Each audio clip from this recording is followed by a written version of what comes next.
Good evening and welcome back to Night Visitors. Tonight we're heading to Alaska's most dangerous and forgotten roads with 7 true disturbing horror stories. These stories come from pizza delivery drivers, truck drivers, store workers, and regular people just trying to do their jobs who saw something on these lonely roads that they'll never forget. Each story is real and came from old roads that don't show up on GPS anymore, where the darkness hides things that shouldn't be there. These stories were found in police files, personal diaries, and recordings that were never supposed to be shared. If you're new here, make sure to subscribe to Night Visitors for daily true horror stories. Hit that notification bell so you never miss our videos.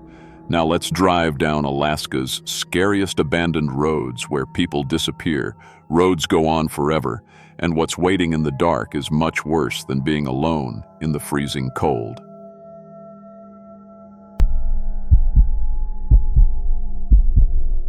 My name is Jake Morrison, and I've been delivering pizzas for Tony's Pizza Palace for 3 years now.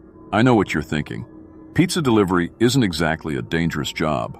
Most nights, the worst thing that happens is someone doesn't tip or their dog barks at me. I've delivered to college dorms at 2 a.m., sketchy apartment buildings, and houses where the porch light is broken. I thought I'd seen it all. But what happened on October 15th in the mountains outside Fairbanks changed everything I thought I knew about my job. Some deliveries aren't worth any amount of money. It was a Tuesday night, and the dinner rush had just ended. I was cleaning my car and getting ready to clock out when my manager, Rick, called me over to the counter. He had this weird look on his face, nervous, like he was about to ask me to work a double shift on Christmas. "Jake, I got a delivery for you," he said, holding up a receipt. "It's way out on Mining Road 47, about 40 miles from here." I looked at the address and felt my stomach drop. Mining Road 47 was one of those old logging roads that went deep into the wilderness. Most of the roads out there were marked as permanently closed on Google Maps because the mines shut down years ago. "Rick, that's really far," I said, "and it's almost midnight." Rick pulled out his wallet and counted out 3 $20 bills. "Look, I'm offering triple pay for this one. $60 just for the delivery, plus whatever tip the customer gives you." That got my attention. I was saving up for a new transmission for my car, and $60 would really help. But something felt off about the whole thing. "Why so much money?" I asked. Rick looked uncomfortable. "Well, 2 other drivers already said no. Danny went out there last week and came back saying he'd never go again. Marcus tried it 3 days ago and quit the next morning, said something out the place giving him the creeps. I should have listened to that warning. I should have said no and gone home to my apartment. But $60 was $60, and I figured Danny and Marcus were just being dramatic. How scary could a pizza delivery be? "All right, I'll do it," I said, taking the receipt and the money. The order was simple: 1 large pepperoni pizza for someone named Pete at the old Copper Creek Hunting Lodge. The phone number looked weird, like it had too many digits, but Rick said the guy had called in and paid with a credit card over the phone. I loaded the pizza into my thermal bag, filled up my gas tank, and started driving north toward Mining Road 47. The first 20 miles were normal highway, but then I had to turn onto a narrow dirt road that disappeared into the thick forest. My GPS signal got weaker as I drove deeper into the woods. The road was full of potholes and tree branches scraped against my car. After about 15 minutes of driving, something strange started happening. I got hungry, really hungry. This was weird because I'd eaten dinner just an hour before leaving, a whole sandwich and some chips. But suddenly, my stomach felt completely empty, like I hadn't eaten in days. The hunger came on so fast and so strong that it made me dizzy. I pulled over and grabbed the emergency granola bars I kept in my glove compartment. I ate both of them in about 30 seconds, barely chewing. But instead of helping, the food made me feel worse. My stomach started cramping so bad that I had to get out of the car and lean against a tree. The cramps felt like someone was twisting my insides with a wrench. I was sweating even though it was cold outside. I tried calling Rick to tell him I was sick, but my phone showed no signal, not even 1 bar. After about 10 minutes, the pain got a little better, so I got back in my car and kept driving. I had to deliver this pizza. I couldn't afford to lose this job. The road got even worse as I went deeper into the forest. My headlights were the only light for miles. Every few minutes, I'd see eyes reflecting in the darkness between the trees, but when I looked closer, nothing was there. Finally, after what felt like forever, I saw a dim light ahead. The GPS on my phone was completely dead now, but I could make out the shape of a building. It was a big log cabin with a wraparound porch, exactly what you'd expect a hunting lodge to look like. But something was wrong. All the windows were dark except for one small light by the front door. No other cars were in the driveway. The place looked like it had been empty for years. I parked my car and grabbed the pizza. As I walked toward the porch, I heard footsteps coming from inside the building. The front door opened before I could knock. An old man stepped out onto the porch. He was tall and skinny, probably in his 70s, with gray hair and clothes that looked like they came from a thrift store. His skin was pale, almost white, and his eyes were too bright in the darkness. "You must be Jake," he said with a smile that showed too many teeth. "I'm Pete. Thanks for coming all this way." "No problem," I said, trying to sound normal even though everything about this felt wrong. "That'll be $18.50. Pete handed me a $20 bill that felt cold and damp, like it had been sitting in a freezer. "Keep the change. Hey, you look tired. Why don't you come inside for some coffee? It's the least I can do after making you drive all this way." Every rule of pizza delivery says never go inside a customer's house. But I was exhausted. My stomach was still cramping, and the coffee smelled incredible. It was this rich, warm smell that made my mouth water instantly. "I really shouldn't," I said, but I was already following him inside. The inside of the lodge was even weirder than the outside. The walls were covered with animal heads, deer, elk, bears, but they all looked wrong somehow. Too thin, like they'd been starving, and their glass eyes had this desperate look like they were trying to warn me about something. Pete led me to a small kitchen and poured coffee from an old metal pot into a chipped mug. The coffee was black and thick, and it smelled better than anything I'd ever encountered. I took a sip, and it was like drinking liquid gold. It was the most delicious thing I'd ever tasted, but it made me hungrier. My stomach started growling so loud that Pete could hear it from across the room. The hunger was getting worse, turning into this desperate, animal-like need for food. "Sounds like you need more than just coffee," Pete said with that weird smile.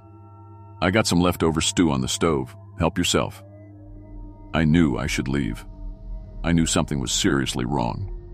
But the hunger was driving me crazy, and the stew smelled amazing. I grabbed a bowl and filled it up, then ate the whole thing in about 2 minutes. The stew tasted incredible, but there was something strange about it. It had this metallic taste, like iron or copper, and the meat was unlike anything I'd ever eaten. Tougher than beef, but with this rich flavor that made me want more. "What kind of meat is this?" I asked. "Oh, just something I hunted locally," Pete said, watching me eat with those bright eyes. "Been living out here for decades, surviving off the land. You learn to make do with what you can find." I looked around the room again and noticed more details that made my skin crawl. All the mounted animals were too skinny, like they'd been sick. There were scratches on the wooden walls, deep gouges that looked like claw marks. And in the corner, I could see a large freezer humming quietly. "This is a pretty remote place," I said, trying to make conversation. "Don't you get lonely?" Pete laughed, but it didn't sound right. "Lonely? Oh, I'm not alone out here. Haven't been alone in years. This place hub has quite a history, you know. Used to be a mining camp back in the 1980s. The hunger was getting worse again. Even though I'd just eaten a whole bowl of stew, I felt like I was starving. My hands were shaking and I could hear my heart beating in my ears. "The miners had some problems with the water supply," Pete continued, pouring himself a cup of coffee. "Got contaminated with something from deep underground. Made the workers sick, real sick." "What kind of sick?" I asked, though I was starting to suspect I already knew. "Gave them this hunger that normal food couldn't fix," Pete said, staring at me with those two bright eyes. They'd eat and eat, but nothing would satisfy them. Eventually, they started craving different kinds of meat. My phone buzzed in my pocket. I pulled it out and saw that the battery was full. But when I tried to call 911, all I got was static. I tried calling Rick, tried calling my mom, tried calling anyone. Every number I dialed connected to the same thing. Pete's voice, laughing at me through the phone speaker. "The hunger's starting, isn't it?" Pete asked. "I can see it in your eyes. Same look the other delivery boys had." "Other delivery boys?" I said, my voice cracking. Pete walked over to the freezer and opened it. Inside, I could see packages of meat wrapped in butcher paper, but the shapes were wrong, too long and thin to be from normal animals. Some of the packages had labels written in black marker, Danny and Marcus. My stomach lurched, but not from disgust, from hunger. The meat in that freezer smelled incredible, and I could feel my mouth watering. Something was seriously wrong with me. I looked down at my hands and saw that my fingernails had grown longer without me noticing. They were starting to look more like claws than nails. My teeth felt different too, sharper. "What did you do to me?" I whispered. "Same thing that happened to me 30 years ago," Pete said. "Same thing that happened to all of us. The contamination is still in the groundwater. Every sip of coffee, every bite of stew, it gets deeper, into your system." I tried to run for the door, but my legs felt weak and shaky. The hunger was overwhelming now, making it hard to think about anything except the meat in that freezer. "Don't fight it," Pete said.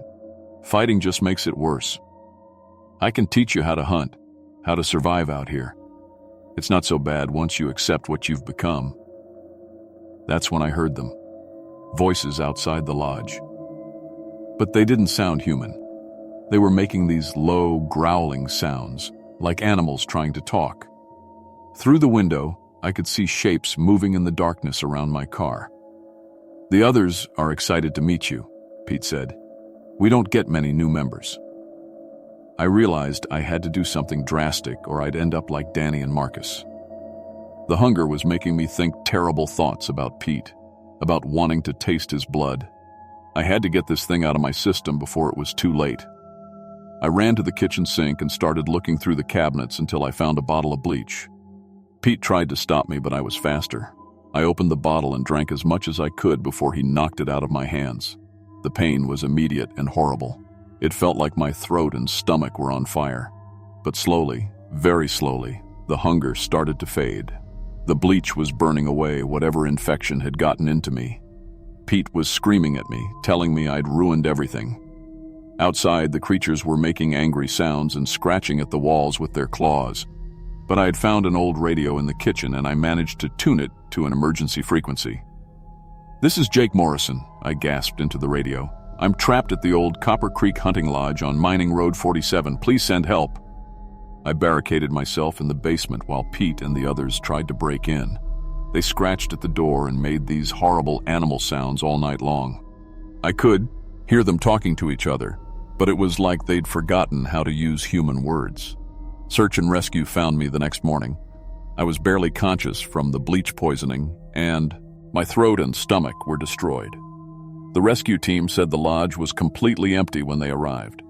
No sign of Pete or any of the others. Just me, alone in the basement.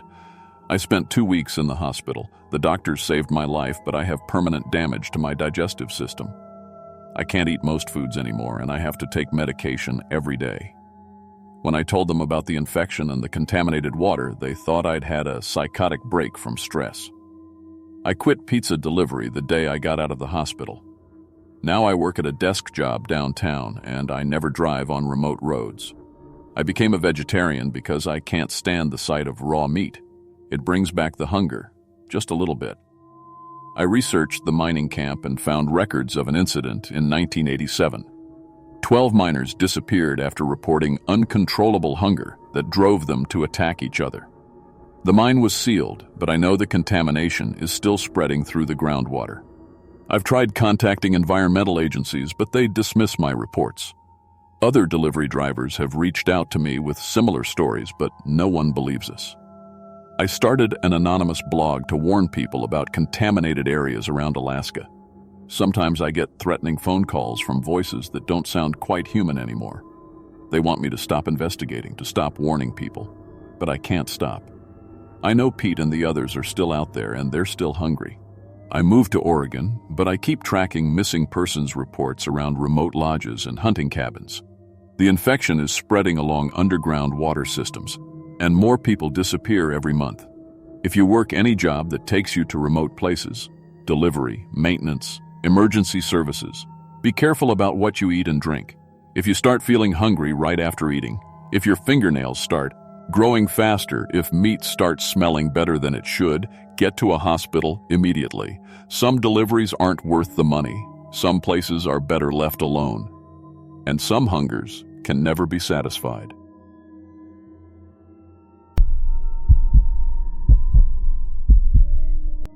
My name is Emma Rodriguez, and I've been working retail for 4 years now. Started when I was 18 at a small corner store, then moved up to cashier at Save Mart Grocery. It's not glamorous work, but it pays the bills while I save for nursing school. I've handled angry customers, credit card scams, and even a robbery attempt last year. After dealing with drunk college kids buying beer at midnight and soccer moms screaming about expired coupons, I thought I'd seen everything retail could throw at me. But what happened on February 12, 2023, during that freak snowstorm on the old Seward Highway, changed everything I thought I knew about the night shift. Some customers, I learned, don't just want your help. They want to take your place entirely. That Sunday started normal enough. I'd pulled a double shift because Maria called in sick again. Worked from noon until we closed at 11. My feet hurt, my back ached, and I just wanted to get home to my little apartment and crash. The weather had been getting worse all day. Started as light snow around 3, but by closing time it was a full-blown storm. The kind of storm that makes the parking lot lights look fuzzy and turns every car into a white lump. Manager Tom locked up and headed to his truck. "Drive safe, Emma," he called out. "Roads are getting bad." I should have listened. Should have asked him for a ride or called my roommate Sarah. But my beat-up Honda Civic had gotten me through plenty of Alaska winters. The heater worked, I had good tires, and it was only a 20-minute drive home on Highway 1. I'd taken that route hundreds of times. The first 10 minutes went fine. Traffic was light. Most smart people were already home. My phone sat in the cup holder playing some pop playlist, and the heater was finally warming up the car. I was thinking about the leftover pizza in my fridge and maybe watching Netflix before bed. That's when my engine started making a weird noise. It wasn't the usual rattling I'd gotten used to. This was different. A grinding sound like metal scraping metal. The temperature gauge started climbing into the red. I pressed the gas pedal, but the car barely responded. "Come on," I muttered, tapping the steering wheel. "Not tonight." But the engine coughed once, twice, then died completely. My headlights went out. The radio cut off mid-song. Even the heater stopped blowing. I coasted to the shoulder and sat there in the sudden quiet, snow hitting my windshield like tiny fists. I was on the old highway extension, the part that runs through the woods before connecting to the main road. No streetlights out here, just trees and darkness. My phone showed 1 bar of signal. I tried calling AAA, but the call dropped. Tried again. Same thing. That's when I heard the tapping on my window. I jumped so hard I hit my head on the roof. Standing right next to my car was a girl, maybe 16 or 17. Long brown hair plastered to her head, completely soaked through. She was wearing jeans and a thin sweater, but no coat, in a snowstorm. She looked frozen. She tapped again, more urgently this time. I cracked the window about an inch. "Are you okay?" "Please," she said, and her voice was shaking. "Please let me in. They're coming for me." I looked past her into the storm. Headlights were moving toward us from the direction I'd come, still maybe half a mile away, but getting closer fast. The girl kept glancing over her shoulder, terrified. "Who's coming?" I asked. "Please." She tried the door handle. "I'll explain inside, just please." Every safety class I'd ever taken said don't pick up strangers. But this was a kid, soaked to the bone in a blizzard, clearly running from something. Maybe an abusive boyfriend or family situation. I couldn't just leave her out there. I unlocked the passenger door. She slipped inside, dripping wet and shivering. "Thank you," she gasped. "Thank you so much."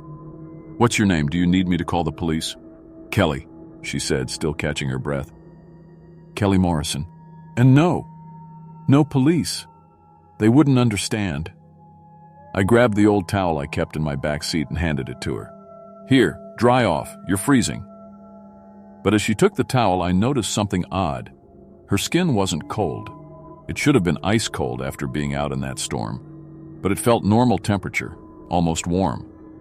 "So what's going on?" I asked, trying to start my car again. Nothing happened. "Who was chasing you?" "Just some guys from school," she said quickly. "You know how it is." She wrapped the towel around her shoulders, but it didn't seem to help. She was still dripping. "Hey, what's your name?" "Emma." "Emma what?" "Emma Rodriguez." She smiled. "That's a pretty name. Emma Rose Rodriguez." I froze. "How did you know my middle name?" "Lucky guess?" But her smile didn't reach her eyes. "You look like a rose." That was weird, but maybe she'd heard it somewhere. Small town, people talk. I tried my phone again. Still one bar. But now, when I dialed AAA, it just rang and rang. No answer. "So, where do you live?" I asked Kelly. "I can drop you off once I get my car started." "Oh, you know, around." She was looking at me funny now, studying my face. "You work at Save Mart, right? On Benson Street?" "Yeah, how did you—" "I shop there sometimes. You always seem so nice to the customers, even the mean ones." She laughed, but it sounded off somehow. "Like that old lady who always complains about the prices. What's her name? Mrs. Patterson? She calls you that Mexican girl, even though you've told her your name a dozen times." My blood ran cold. Mrs. Patterson was a regular, but she only came in during the day shift. And she did call me that. But only when she thought I couldn't hear her. How would Kelly know that? "I've never seen you in the store," I said carefully. "Oh, I don't go through your line usually. I like to watch people, you know. See how they really are when they think nobody's looking." She was still smiling, but now it looked wrong, too wide. "Like how you always eat lunch in your car because the break room smells like old cigarettes. Or how you count your register 3 times before clocking out because you're scared of being short." I never told anyone about that. Ever. "How do you know all this?" "I pay attention." She shrugged like it was no big deal. "I know lots of things about you, Emma Rose.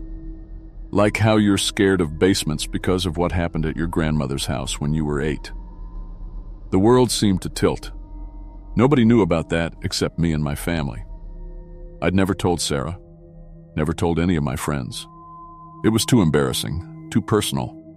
The way Grandma Luce used to call me Mija, and how I'd hidden in her basement during thunderstorms until that one night when— "Stop," I whispered. Kelly kept going. "She called you Mija, didn't she? Your grandmother Luce. You were so close to her, until the night she had her stroke down in that basement, and you found her." "Stop!" I shouted. "How do you know that? How do you know any of this?" But Kelly just laughed. "I know everything about you, Emma. I know you live in apartment 4B at Riverside Commons. I know your spare key is under the fake rock by your door. I know you sleep on the left side of your bed and keep a photo of Grandma Luce on your nightstand." I fumbled for my phone with shaking hands. This time when I dialed 911, it connected, but instead of a dispatcher, I heard my own voice. "Hello?" said the voice that sounded exactly like me. "This isn't possible," I whispered. "Emma, is that you?" my voice said through the phone, and then it laughed. The same laugh I'd heard 1,000 times in recordings, but colder somehow. "Don't worry, I'll be there soon." I dropped the phone line. Like it was on fire. Kelly was watching me with those 2 wide eyes. Isn't technology funny? Sometimes it connects us in the strangest ways. I looked at her more carefully now. Her clothes were still soaking wet, but the towel was completely dry. And even though I had the heater cranked up to full blast, she wasn't steaming or drying off at all. The water in her hair looked fresh, like she'd just stepped out of a shower. "Your clothes," I said. "They're not drying." "Aren't they?" She looked down at herself, unconcerned. "I guess I'm just naturally wet." "That doesn't make sense." "Lots of things don't make sense, Emma. Like how I know that you have a birthmark shaped like a crescent moon on your left shoulder. Or how I know about the diary you keep hidden under your mattress. The one where you write about wanting to leave Alaska, maybe go to nursing school in Seattle. I was hyperventilating now. You've been in my apartment. Have I? Her voice was getting softer, more sing-song. Or maybe I just know these things because we're connected, you and me. More connected than you think. I tried to open my door, but the handle wouldn't move. The lock button wouldn't budge either. Let me out. Can't do that, Emma. We're not done talking yet. Kelly reached over and touched my arm. Her fingers were ice cold now and wet. Besides, look outside. We're not on the highway anymore. I looked through the windshield and felt my heart stop. We weren't on the road. We were parked next to a frozen lake, surrounded by bare trees. The storm had stopped, and everything was eerily quiet. How did we get here? I drove us. Kelly held up my car keys that should have been in the ignition. Your car works fine when I'm driving. That's impossible. The engine died. Did it? Or did you just think it did? She was playing with the keys now, making them jingle. Sometimes our minds play tricks on us, especially when we're about to meet someone very important. I tried the door again, still locked. The windows wouldn't roll down either. It was like the car had become a prison. What do you want from me? Kelly's expression changed then. The fake smile disappeared, and for the first time she looked serious. Sad, even. I want what everyone wants, Emma. I want to go home. Then go home. I'm not stopping you. But I can't. See, I've been stuck for a while now. Since 2019, actually. She turned to face me fully, and I could see something was very wrong with her eyes. They were cloudy, like someone with cataracts. That's when I drowned in this lake. The temperature in the car dropped 20 degrees in an instant. I could see my breath. You're dead. Very dead. She nodded. But death isn't the end, Emma. It's just different, lonelier, and cold. So cold. She shivered, but it looked theatrical. The thing is, I can leave. I can move on to whatever comes next, but only if someone takes my place. Takes your place how? Kelly pointed toward the lake. Same way I died. You just have to walk out onto the ice and go under. It's not so bad. Kind of peaceful, actually. Like going to sleep. You're insane. Am I? Think about it, Emma. Your life isn't that great, is it? Dead-end job, tiny apartment, no boyfriend. Your parents barely call, you don't have many friends. Nobody would really miss you. Her voice was gentle, almost caring. But me? I had so much I never got to do. I was supposed to start college. I had plans. I was crying now, but I tried to keep my voice steady. I'm not going to drown myself so you can steal my life. Steal? Kelly looked hurt. I'm not stealing anything, I'm just borrowing. Living the life I should have had. She reached into her pocket and pulled out what looked like my driver's license. Besides, I think I'll do a better job of being Emma Rodriguez than you do. That's when I lost it. I lunged at her, trying to grab my license back, but she was faster. Much faster. Her hand shot out and grabbed my wrist, and her grip was like ice. Now, she said, and her voice didn't sound human anymore. It was like water flowing over rocks. Let's not make this harder than it needs to. But I wasn't giving up. I reached into my pocket and pulled out my keys. Not my car keys, Kelly still had those, but my keychain with the little knife my dad gave me. I stabbed at her face, catching her cheek. Instead of blood, lake water poured out of the cut. Dark, murky water that smelled like dead fish and rotting plants. Kelly didn't even flinch. That was rude, she said, and the wound sealed itself up like it never happened. I threw myself against the passenger window, slamming my shoulder into it as hard as I could. The glass cracked, then spiderwebbed, then finally shattered. I threw myself through the opening, feeling glass slice through my jacket and into my arms. I hit the ground hard, rolled, and scrambled to my feet. The lake stretched out in front of me, black ice gleaming under the moonlight. Behind me, I heard my car door slam. "Emma!" Kelly's voice was different now, distorted, like she was calling from underwater. "Don't make me chase you, you'll just end up in the lake anyway." I ran toward the tree line, but the ground was slippery and I kept falling. Behind me, I could hear footsteps, but they sounded wrong. Too light, like someone walking on water. I glanced back and screamed. Kelly was walking across the surface of the ice like it was solid ground, not even breaking through. Her wet hair was floating around her head like she was underwater, and her clothes moved like they were caught in a current. I made it to the trees and kept running, but branches caught at my jacket and roots tried to trip me. The footsteps behind me never got closer, but they never got farther away either. Kelly was just following, patient, like she knew I'd have to stop eventually. And I did. I came out of the trees at the far end of the lake, completely turned around. There was nowhere else to run. Kelly emerged from the tree line a moment later, looking perfectly calm. "Ready to stop playing games?" "Please," I gasped, backing toward the water's edge. "I don't want to die." "Nobody does, but some things are bigger than what we want." She held out her hand. "Come on, I'll make it quick." The ice creaked under my feet. I was right at the edge now.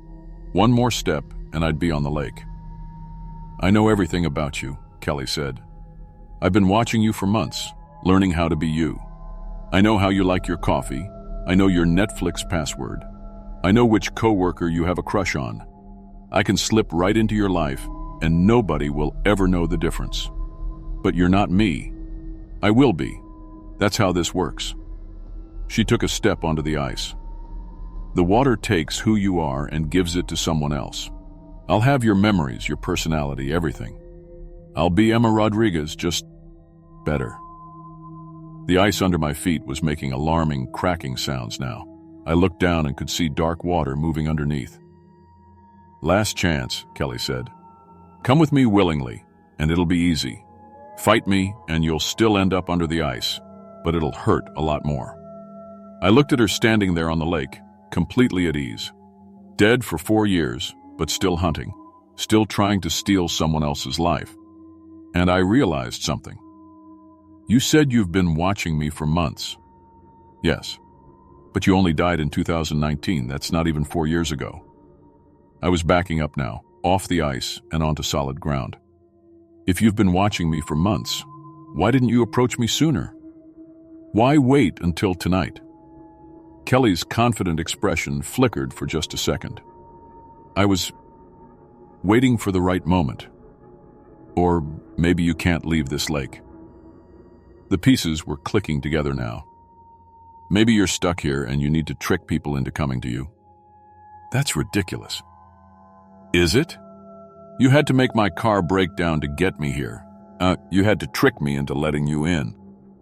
I was fully on dry land now, and Kelly hadn't followed me off the ice. "You can't leave, can you? You're trapped." Kelly's face contorted with rage. "It doesn't matter. You're still here and you still have to choose. Walk into the lake or I'll make you." "Make me how? You can't even leave the ice." She screamed then, and it sounded like 1,000 voices all crying out at once. The ice began cracking all around her, but instead of falling through, she seemed to sink into it like it was liquid. A moment later, she was gone. I waited, breathing hard, but nothing happened. The lake was quiet. I started walking along the shoreline, looking for a road or any sign of civilization. My arms were bleeding from the broken glass and I was freezing, but I was alive. It took me 2 hours to find the highway. A snowplow driver spotted me stumbling along the shoulder and picked me up. He was an older guy named Frank who didn't ask too many questions, just wrapped me in a blanket and drove me straight to the hospital. The doctors treated my cuts and checked me for hypothermia. When the police came to take my statement, I told them my car broke down and I got lost trying to find help. They found my Honda the next morning, parked on the shoulder exactly where I'd left it. Engine running, heat on full blast, not a thing wrong with it. They also found no broken windows, no blood, and no sign anyone else had ever been in the car. 2 days later, I looked up Kelly Morrison online. She'd drowned in Echo Lake in March 2019, just like she said. 22 years old, worked at a Save Mart in Anchorage.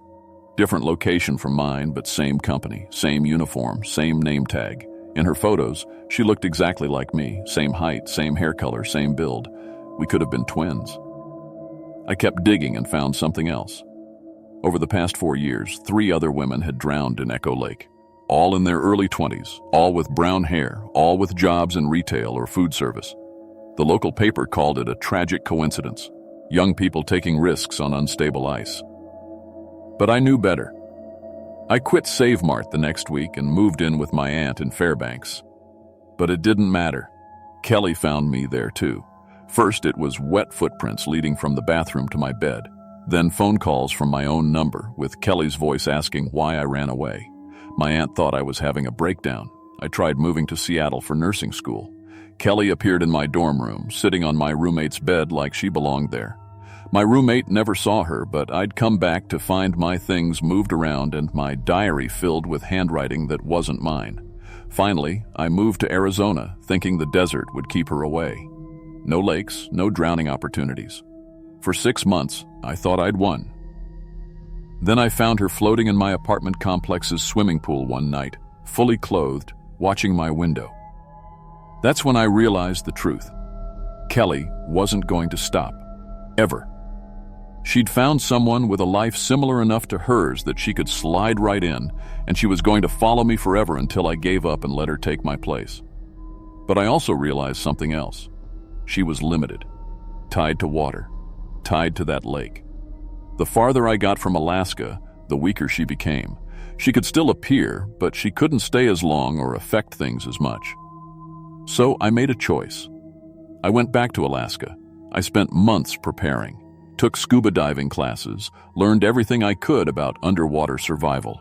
I bought professional diving equipment, underwater lights, everything I'd need. Then I went back to Echo Lake. Kelly was waiting for me, of course. She appeared the moment I stepped onto the ice, looking exactly the same as that night 4 years ago. "Ready to stop running?" she asked. "Yeah," I said. "I am." But instead of walking into the water, I put on my diving gear. Full wetsuit, oxygen tank, underwow, aider lights. Kelly watched, confused. "What are you doing?" "Something I should have done years ago." I activated my lights and dove. The lake was deeper than I expected and darker. But my lights cut through the murk, and eventually I found what I was looking for. At the bottom of the lake, chained to concrete blocks, were 4 bodies. Kelly Morrison and the 3 other women who'd drowned accidentally. They were perfectly preserved by the cold water, and around each of their necks was a heavy chain that glowed with a faint, sickly light. Supernatural chains. Something was keeping these women trapped, even in death. I swam down and started cutting through the chains with bolt cutters I'd brought. The metal was strange, not quite real, but the cutters worked. As each chain snapped, the body it was attached to dissolved into points of light that floated upward toward the surface. Kelly's body was the last one. When I cut her chain, she looked at me with eyes that were finally at peace. "Thank you," she mouthed, and then she was gone too. I surfaced to find the lake completely normal. No supernatural cold, no eerie silence, just a regular body of water in the woods. I never saw Kelly Morrison again. These days, I work as a swimming instructor in Anchorage. I teach kids and adults who are afraid of water, helping them overcome their fears safely. I never tell them about Kelly, but I always make sure they understand that water demands respect. And sometimes, late at night when I'm closing up the pool, I think I see other spirits in the water. Lost souls looking for someone to help them find peace. I've gotten pretty good at that too.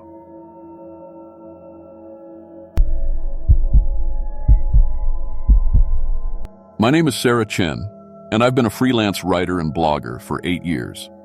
I started right out of college, writing everything from restaurant reviews to local news stories. I've interviewed politicians, business owners, and even a few celebrities who came through town. I thought I'd seen it all. But what happened last October in the remote forests outside Anchorage changed everything I thought I knew about journalism. There are some stories that should never be told. I was sitting in my tiny apartment staring at my laptop screen and my nearly empty bank account. 3 assignments had fallen through that month, and my landlord was already asking about December rent. That's when my phone rang. "Sarah, this is Mike from the Anchorage Daily Herald," said the voice on the other end. Mike was an editor I'd worked with a few times before. Good pay, quick turnaround. "Hey Mike, what do you have for me?" "Unusual assignment. There's this old guy, Edgar Walsh, lives way out on Timber Ridge Road, claims he saw Bigfoot, wants to tell his story." I rolled my eyes. "Bigfoot? Really?" I know. But here's the thing. I've sent 3 reporters out there in the past 6 months. All good people. They each got halfway through the interview and just quit, packed up their stuff and left. None of them would say why. That got my attention. "They just left?" "Yep. And Sarah, I'm offering a $1,000 bonus for this one, on top of the usual fee." $1,000?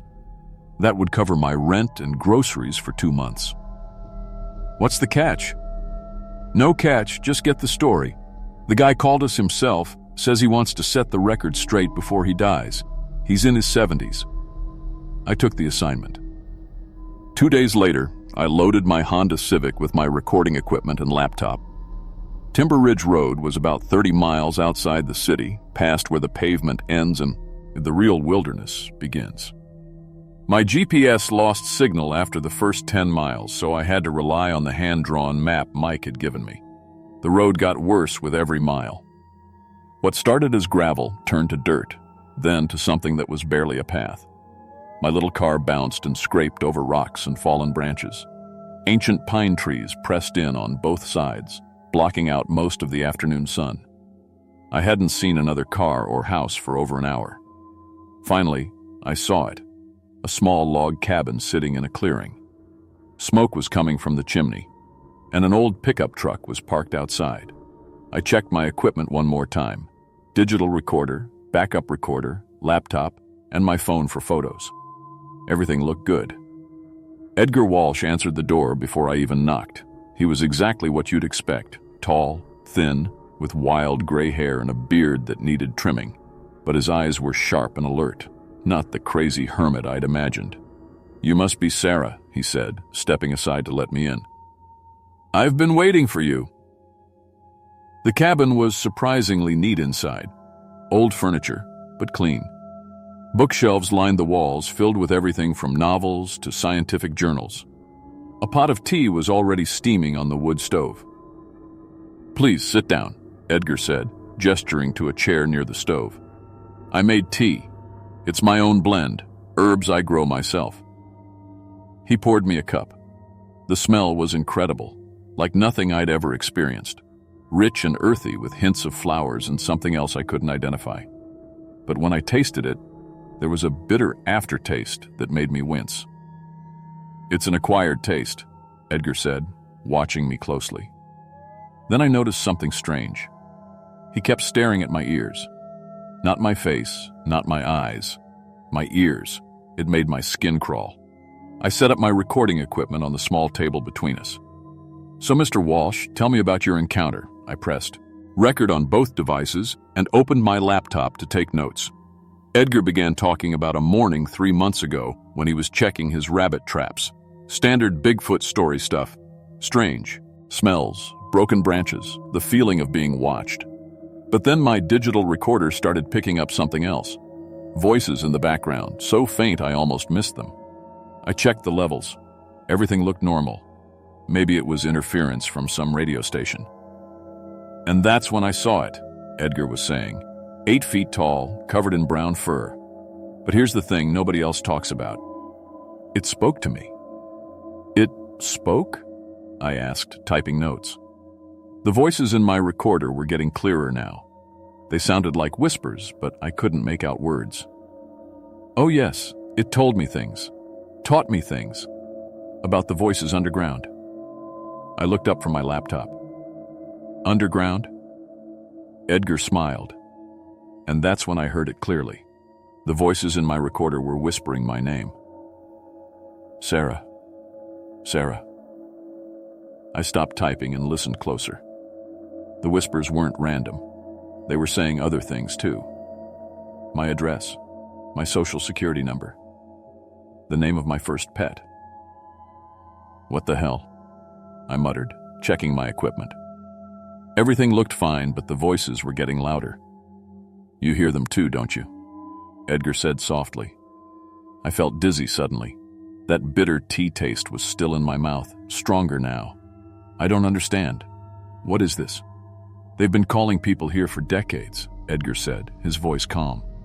The underground voices. They know things about everyone who comes to this place. They know about your student loans. They know about the fight you had with your sister last Christmas. They know you haven't talked to your father in 2 years. My blood went cold. Those were all true, but I'd never told anyone about the fight with my sister and my father. That was something I kept completely private. I tried to stand up, but the room spun around me. The voices in my recorder were getting louder, and now they were all speaking in perfect unison, like a key chorus. They were chanting numbers, my social security number, my bank account number, my mother's maiden name.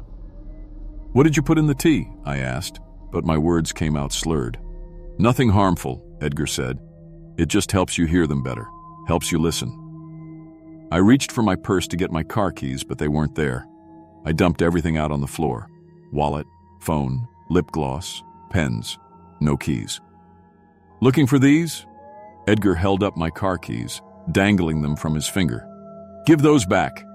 I tried to grab them, but I was so dizzy I almost fell over. The voices took them, Edgar said. Well, technically, I took them on their orders. They want you to stay and listen to what they have to say. I could hear them now without the recorder. Voices coming from below us, like there were people trapped under the cabin. Dozens of voices, maybe hundreds, all calling for help. I grabbed my phone and tried to call 911. Full signal, 5 bars.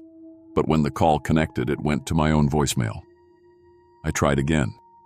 Same thing. My own voice played back. Hi, you've reached Sarah. Leave a message. But then my recorded voice said something I'd never said. I'm so happy to come down below. I want to join the interview. I want to listen to the voices forever. That's impossible, I whispered. Edgar stood up and walked to the corner of the room. He pulled back a small rug, revealing a trapdoor in the floor. This is where they live, he said, lifting it open. I looked down and saw a perfectly round tunnel descending into the earth. The walls were covered in something that looked like metallic webbing, pulsing with a soft blue light. The voices were coming from down there, echoing up from the depths. Help us, they called in perfect harmony. But they weren't just random voices. I could hear distinct words now. A woman's voice saying, I came to intervene him about the missing hikers. A man's voice. I was writing about the abandoned logging camp. Another woman. I was supposed to do a story about the local wildlife. Journalists. Breathed. They're all journalists. Edgar nodded. The underground people, they're very intelligent. They've been here longer than humans. They study us, learn from us. But they need fresh minds, fresh information. So I help them. You feed people to them. I feed them knowledge, Edgar corrected. In exchange, they teach me things. Look at this. He pulled a device from his pocket that looked like a smartphone, but the design was wrong. Too smooth, too thin, and the screen showed images that moved and shifted like living things.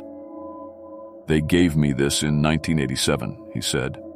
30 years before your people invented anything like it. They have technology you can't imagine. The voices from below were getting angry now, chaotic instead of harmonious. They wanted me to come down. You don't have to be afraid, Edgar said. It doesn't hurt. They just want to interview you. Learn everything about your world, your memories, your knowledge, and in exchange, you'll know things that no human has ever known. I had to think fast. Edgar was between me and the door, and I was still dizzy from whatever he'd put in the tea. But I remembered something from my interview training. People love to show off their knowledge. That device is incredible, I said, trying to sound interested instead of terrified. What else can it do? Edgar's eyes lit up. He loved talking about his alien technology. Watch this, he said, turning away from me to demonstrate some function on the device. The moment his back was turned, I shoved him as hard as I could. He stumbled forward and fell right through the trapdoor, screaming as he plummeted into the tunnel. The device fell with him, its strange light disappearing into the darkness. The voices underground erupted into chaos. They were angry, shrieking, no longer in harmony. The whole cabin started shaking. I ran outside and immediately felt the ground vibe, rating under my feet. The trees were swaying even though there was no wind. It felt like an earthquake, but different, like something massive was moving underground. My car keys were still in Edgar's pocket, but his pickup truck was right there. I checked the door, unlocked, keys in the ignition. I'd driven trucks before. I jumped in and started the engine. As I drove away as fast as I could, I kept checking my mirrors. Behind me, the ground around Edgar's cabin was starting to crack. Strange lights were shooting up from the fissures, the same blue glow I'd seen in the tunnel. The dirt road was falling apart behind me, collapsing into sinkholes. I pushed the truck harder, bouncing over rocks and fallen branches. In my mirrors, I could see the entire area where the cabin had been was now just a glowing crater in the earth. I reached the main highway just as the last section of Timber Ridge Road disappeared into the ground. When I looked back, there was nothing but unbroken forest, like the road had never existed. I drove straight to the police station and told them everything. They sent officers out to investigate, but they found nothing. No road, no cabin, no sign that Edgar Walsh had ever existed. Satellite photos showed solid forest where I swore I'd driven. When I got home, I tried to play back my recordings from the interview, but there was nothing but static. Hours of static. But I knew what I'd heard. I researched Edgar Walsh. No records of anyone by that name in Alaska. No birth certificate, no driver's license, no social security number. The Anchorage Daily Herald claimed they'd never assigned me to any interview, and Mike, the editor who'd called me, didn't exist in their system. But here's the strangest part. My bank account showed a deposit for $1,500, the full payment plus bonus, from an account that, when I traced it, didn't exist. I started researching missing journalists in Alaska. Over the past 20 years, dozens had disappeared while working on stories about reclusive individuals in remote locations. All of them had been assigned to interview hermits, survivalists, or people with strange stories to tell, all in areas that couldn't be found afterward. I tried to warn other reporters, but nobody believed me.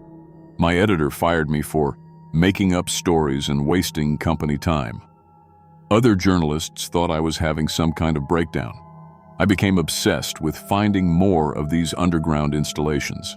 I rented ground-penetrating radar equipment and spent weeks in the Alaskan wilderness, mapping what was below the surface.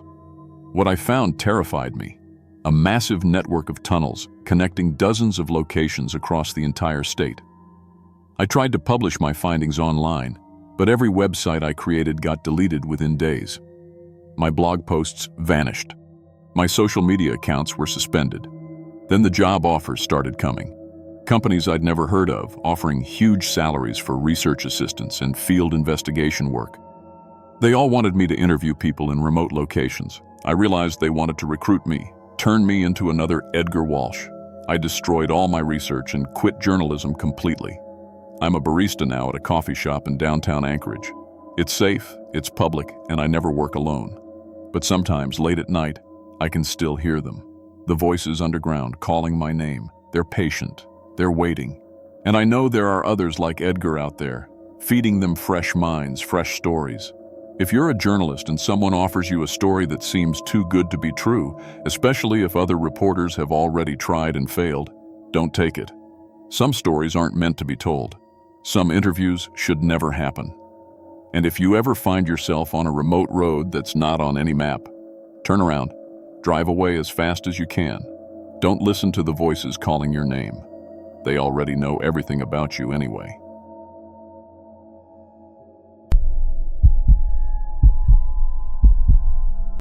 My name is Carlos Martinez, and I've been delivering auto parts across Alaska for 12 years. I know every road from Anchorage to Fairbanks, every dirt track that leads to some forgotten mining camp, every abandoned stretch of asphalt where the permafrost has cracked the pavement into puzzle pieces.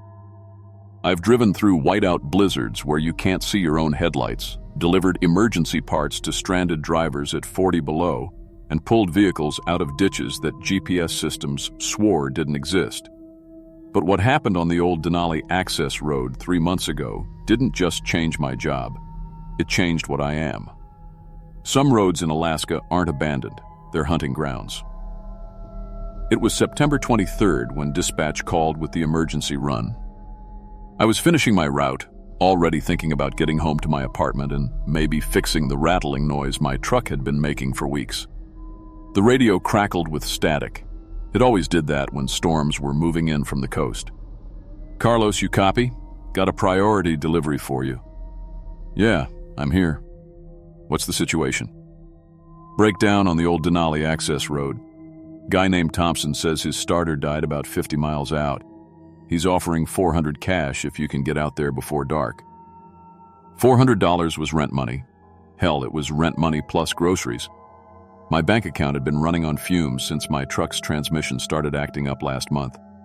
$400 for a starter motor? What's the catch? "No catch. Guy's just desperate to get home. Says he's been camping for weeks and his wife's expecting him." I checked my watch. 3:15 in the afternoon. I could make it out there and back by 6 if I pushed hard. The old Denali access road wasn't my favorite. It turned to gravel after mile 20 and cell towers were scarce. But 50 miles wasn't the end of the world. I'll rig. "HT, load me up." "What's he driving?" 2015 Ford F-250, standard starter. We got 3 in stock. 20 minutes later, I had the starter motor secured in my truck bed along with a full toolkit. Dispatch had given me GPS coordinates that showed a pin dropped right on the access road. Looked straightforward enough on the screen. The first 30 miles were familiar territory. 2-lane blacktop cutting through dense spruce forest, past a few scattered cabins and the occasional hunting lodge. But as I drove deeper into the wilderness, my equipment started acting strange. My GPS began showing my location jumping around erratically, like I was driving in circles even though the road ahead was perfectly straight. The radio dissolved into static, mixed with what sounded like voices speaking a language I didn't recognize. My odometer was reading wrong too, showing I'd driven 80 miles when I couldn't have gone more than 40. I pulled over and checked my paper maps. According to everything I had, the road should have ended 15 miles back at an old mining operation. But here I was, still driving on decent gravel that definitely existed, even if every map said it didn't. My cell phone showed no signal, which wasn't unusual this far out. But when I tried to turn around and head back, the road behind me was different. Instead of the straight stretch I'd just driven, it curved sharply to the left through trees I didn't remember seeing. That's when I noticed the mile markers were wrong. They read mile 73 when I should have been at mile 40. The numbers were going backwards as I drove forward. I kept driving toward the GPS pin, telling myself there had to be a logical explanation. Maybe construction had rerouted the road. Maybe my maps were outdated. Maybe the GPS was just glitching. When I finally found Thompson's truck, every rational explanation died. The Ford was parked sideways across the road like he'd stopped in panic. The hood was up, tools scattered on the ground, doors hanging open.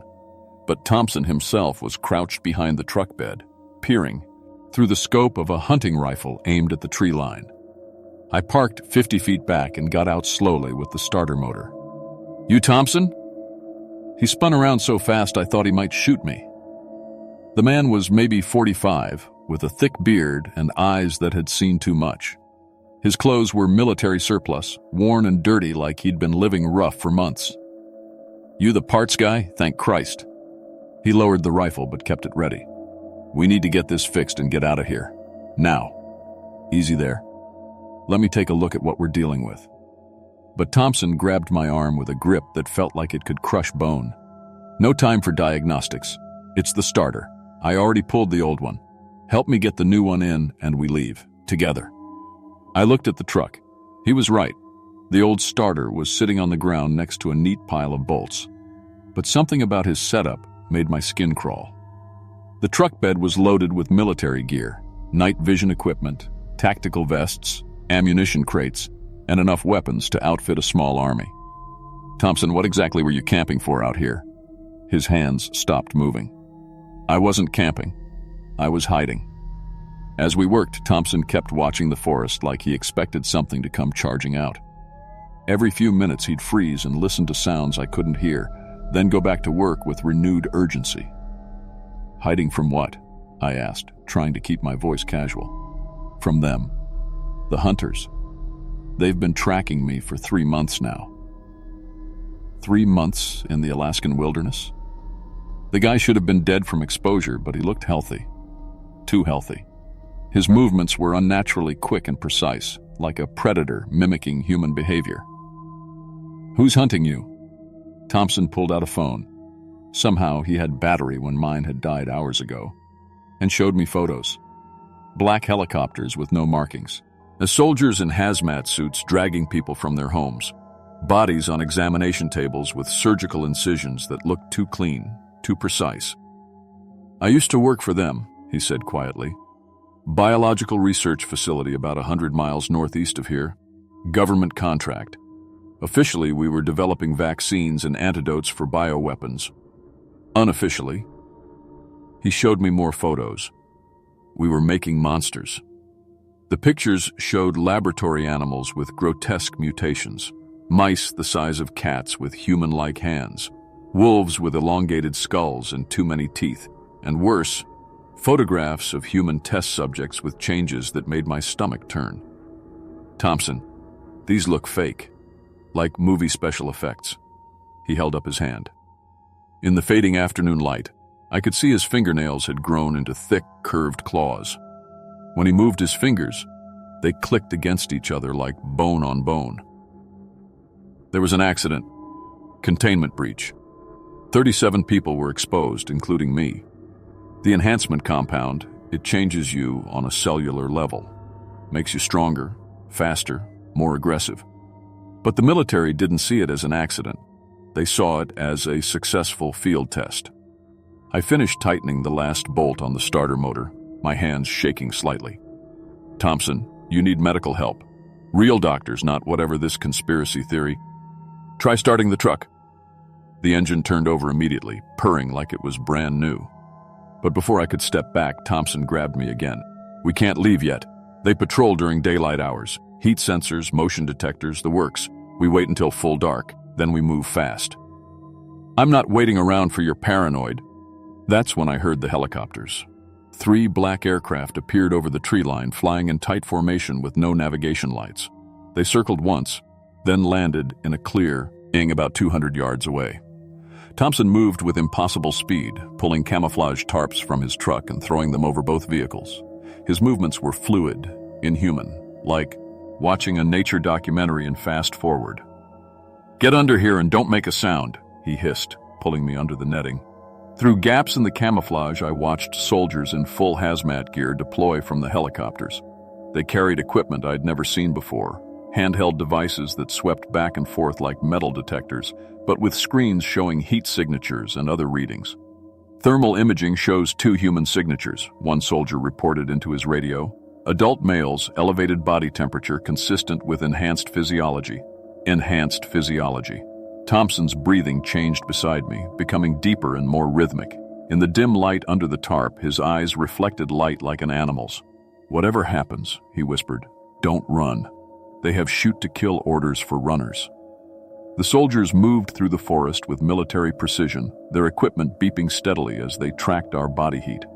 I could hear their radio chatter, calm and professional. Targets are stationary, moving to visual confirmation. Confirmed, we have Robert Thompson. Exposure date 96 days ago. High priority retrieval. Thompson's transformation started before they found us. His breathing became a low growl. His hands, those clawed fingernails, began to elongate further. When I looked at his face, his jaw had somehow become wider, more pronounced. His teeth were sharper. "They're not taking me back," he said, but his voice was different now, deeper, more animal than human. The soldiers found us within minutes. 6 men in hazmat suits surrounded our hiding spot, weapons raised. "Robert Thompson, by authority of Project Lazarus, you're ordered to surrender for medical evaluation and containment." Thompson stood up slowly. In the harsh glare of their tactical lights, he looked like something that had never been human. Bigger, broader, with proportions that didn't quite fit normal anatomy. "I already told you," he said. "I'm not going back." What happened next lasted maybe 30 seconds, but it felt like hours. Thompson moved like physics didn't apply to him anymore. One moment he was standing next to me, the next he was among the soldiers, those clawed hands tearing through their protective suits like tissue paper. The soldiers tried to shoot him, but he was always somewhere else by the time they pulled their triggers. I watched him lift a fully grown man in combat gear over his head and throw him 20 feet into a tree trunk. The sound of breaking bones echoed through the forest, but they were ready for him. More soldiers came running from the helicopters with weapons I'd never seen, some kind of dart guns that fired tranquilizer rounds the size of rifle bullets. They hit Thompson 6 times before he slowed down, 8 times before he stumbled, 12 times before he finally collapsed. Even unconscious, his body kept changing. His muscle mass increased visibly, his bone structure shifting under his skin like something alive was trying to get out. I tried to run, but there were too many of them. They tackled me, zip-tied my hands behind my back, and injected something into my neck that made the world go gray around the edges. "Possible secondary exposure," I heard one of them say. "Transport for observation and testing." Then everything went black. I woke up strapped to a hospital bed in a room with no windows, clean white walls, medical equipment humming softly, and the constant smell of antiseptic that burned my nostrils. A doctor in a hazmat suit was drawing blood from my arm with a syringe the size of a turkey baster. "Where am I?" My voice came out as a croak. "Secure medical facility. You've been exposed to a biological agent and require monitoring." The doctor's voice was muffled by his suit. "Hey, Chach, how do you feel?" I tested my restraints. The leather straps were thick, designed for someone much stronger than me. "Like I've been drugged and kidnapped. How do you think I feel?" "Any unusual sensations? Changes in appetite, sleep patterns, aggression levels?" "I want a lawyer." The doctor made notes on a tablet. "Legal representation isn't available for containment subjects. Your exposure level was minimal, so you may be eligible for release after the observation period." "How long is the observation period?" He didn't answer. For the first week I felt normal. Scared, angry, confused, but normal. They ran tests every day. Blood work, x-rays, psychological evaluations, physical performance assessments. I kept demanding to know what was happening, but the staff treated me like a laboratory animal that happened to speak English. On day 8, I bent the metal frame of my bed while trying to sit up. The change wasn't dramatic at first, just increased strength, faster reflexes, better eyesight in low light. But with the physical enhancements came something else, a constant gnawing hunger that regular food couldn't satisfy. And anger. Deep, primal rage that seemed to come from somewhere outside my conscious mind. They moved me to a different wing after I accidentally crushed a metal water cup into a ball. This section had reinforced cells and stronger restraints. It also had other prisoners. "Welcome to the zoo," said the woman in the cell across from mine. Her name was Sarah, and she'd been a park ranger before her exposure. She could see in complete darkness now and could hear sounds from miles away. But the enhanced senses came with constant pain. Her brain couldn't filter out the overwhelming input. Next to her was Marcus, a former gas station attendant who'd sold fuel to Thompson during his flight. Marcus could run 40 miles per hour for hours without getting tired, but his metabolism required him to eat almost constantly, or he'd start consuming his own muscle tissue. Down the hall was Elena, a waitress who'd served Thompson a meal at a roadside diner. She could bend steel bars with her bare hands, but the bone density required to support that strength made her body unbearably heavy. She moved like she was underwater, There were dozens of us. Civilians who'd had brief contact with enhanced individuals and caught the contamination like a virus. The doctors called it secondary exposure syndrome, but we knew what we really were. Failed experiments being studied for military applications. The worst part wasn't the physical changes, it was the psychological transformation. The enhanced strength came with enhanced aggression. The improved reflexes made us hyper-aware of potential threats. The increased intelligence let us understand exactly how fucked we were. I started planning our escape on day 15, when they brought in a new prisoner. A truck driver who'd given Thompson a ride 3 months earlier. The man's bones had become so dense that he weighed over 400 pounds, but he could punch through concrete walls. We waited for our chance. On day 23, during a routine blood draw, I grabbed the needle from the technician and jammed it into his neck. Not to kill him, just to inject him with his own sedative. While the staff rushed to help him, Sarah used her enhanced hearing to guide us through the facility's ventilation system. Marcus ran ahead to disable security cameras. Elena tore the locks off doors like they were made of paper. The truck driver punched through walls to create new exits. We moved through the facility like a coordinated pack of predators, using abilities the military had given us against them. We freed 43 enhanced prisoners that night. Most scattered immediately, disappearing into Alaska's vast wilderness. But 12 of us stayed together, recognizing that we were stronger as a group. That was 2 months ago. We've established a camp in an abandoned mining complex about 70 miles from the facility. Far enough to avoid regular patrols, close enough to rescue newly enhanced people when we can. We've learned to control our abilities, to channel the aggression into protection rather than destruction. My auto parts experience has been invaluable. I know every back road in Alaska, every abandoned airstrip, every forgotten mining camp where we can cache supplies. I've become the group's logistics coordinator, using my knowledge of vehicles and terrain to keep us mobile and hidden. We've rescued 16 more enhanced people from the facility. Each rescue teaches us more about their operations, their capabilities, their weaknesses. We're building a network of safe houses across Alaska's abandoned spaces. The government still hunts us. Black helicopters patrol regularly. Soldiers in hazmat suits search the wilderness. Satellites track our heat signatures from orbit. But we're not just hiding anymore. We're adapting. Last week, we intercepted radio communications about a new facility being built in northern Canada. Bigger than the Alaska site with enhanced security and improved containment protocols. They're expanding the program. Tonight, we're heading out to investigate.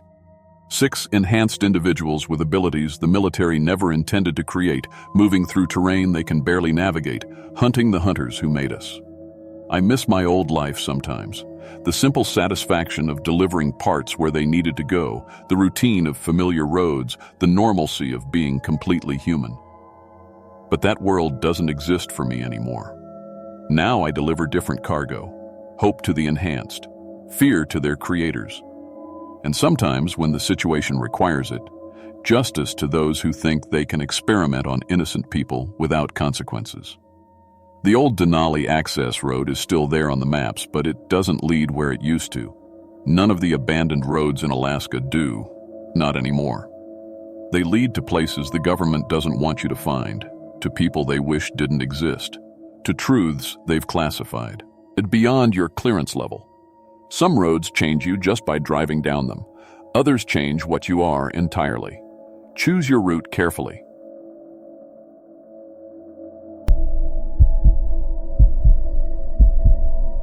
My name is Lisa Chen, and I've been a food delivery driver for 3 years now.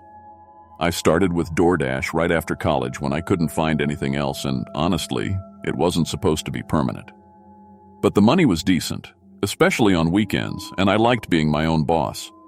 I drove a beat-up 2018 Honda Civic with over 200,000 miles on it, but it was reliable. I knew every shortcut in the city, every restaurant that took forever, and every neighborhood where you shouldn't park after dark. I'd delivered to mansions in the hills and sketchy apartments downtown. I'd dealt with drunk college kids, angry customers, and everything in between. After 3 years, I thought I'd seen it all. I was wrong. What happened last month on Highway 47 changed everything I thought I knew about being alone on the road. Some roads aren't meant to be traveled, and some places make copies of people who wander too far from home. It was a Friday night in October, around 11:30 p.m. I was getting ready to call it quits when a big order came through, $85 worth of Chinese food from Golden Dragon, plus a $25 tip. The delivery address was way out on Route 47, about 40 minutes from town. Normally I wouldn't take something that far, but the tip was too good to pass up, and it was my rent week. The app showed the address as 1247 Pine Hollow Road, with a note that said, "Cabin at end of gravel road, look for mailbox with bear carved on it." The customer's name was Mike Patterson, and he'd left his phone number. Everything seemed normal. I loaded the food into my insulated bags and started driving. Route 47 was one of those old highways that wound through the mountains, mostly used by locals and the occasional tourist heading to the state park. During the day it was pretty, but at night it was just endless dark trees and curves. My headlights carved a small tunnel through the blackness. About 20 miles out, my GPS told me to turn left onto Pine Hollow Road. It was just a gravel road disappearing into the woods, barely wide enough for 2 cars. My car bounced and rattled over the rocks, and I had to go slow to avoid scraping the bottom. The food containers rattled in the bags behind me. That's when things started getting weird. After about 5 miles, the road split into 2 identical paths. My GPS screen flickered for a second, then showed both routes as Pine Hollow Road. I'd never seen that before. Usually when roads split, they have different names. I pulled over and checked my phone, but the signal was weak, just 1 bar. I decided to take the left fork, since that's what the GPS arrow was pointing to. The trees seemed to close in tighter on this path, and my headlights barely reached the next curve. I was going maybe 15 miles per hour, trying not to hit any big rocks. Then I saw headlights ahead. At first I thought it was just someone else trying to navigate the narrow road. But as I got closer, I realized it was another delivery car. Same make, same model, same year as mine. Even the same dent on the passenger side door that I got last winter. The car was moving slow, just like me. I could see the driver through the back window. Same build, same hair color. She was wearing the same DoorDash shirt I had on. I honked my horn once just to be friendly. Maybe it was another driver who'd gotten the same weird GPS directions. The other driver stopped and turned around to look at me through her rear window. It was my face. Exactly my face. Same eyes, same nose, same everything. But something was wrong with the eyes. They were too bright, too focused, like a cat's eyes in headlights. She waved at me with a big smile, then turned back around and took the right fork in the road. Her taillights disappeared into the trees. I sat there for a full minute, in ute, engine idling, trying to make sense of what I'd just seen. Maybe it was someone who looked like me. Maybe the weird lighting had played tricks on my eyes. There were logical explanations, but my hands were shaking as I put the car back in drive. I kept going straight on the left path, and after another 10 minutes, I finally saw a mailbox with a carved wooden bear. The gravel road ended at a small log cabin with warm lights in the windows. I grabbed the food and walked up to the porch. A man in his 50s opened the door before I could knock. He looked confused. "You're not the driver who called," he said. "Called? I didn't call anyone. I'm Lisa from DoorDash. I have your order." He stepped aside to let me in, but kept staring at me with a puzzled expression. "That's weird. Someone called about 20 minutes ago saying she was the DoorDash driver and was running late. Sounded just like you." My stomach dropped. "What do you mean, sounded like me?" "Same voice, same name. Lisa." He pulled out his phone and showed me the call log. There it was, a call from my number, 23 minutes ago. She said she was having GPS trouble. I checked my phone. According to the call log, I had made that call, but I'd been driving the whole time, both hands on the wheel. I never touched my phone. "That's impossible," I said. "I was driving. I couldn't have called." Mike Patterson, that was his real name, matched his ID when he showed it to me, paid for the food and gave me the cash tip. But as he handed me the money, he said something that made my blood go cold. "You know, the weird thing is, the other delivery girl looked exactly like you, but she seemed, I don't know, meaner, aggressive. When she called, she was almost rude." "What do you mean?" "She had your face and voice, but something was off. Her eyes were wrong, too intense, and when she smiled, he shuddered. Too many teeth, like she was showing me all of them at once. I practically ran back to my car. Driving back was when things got really bad. The gravel road seemed longer somehow, with more twists and turns than before.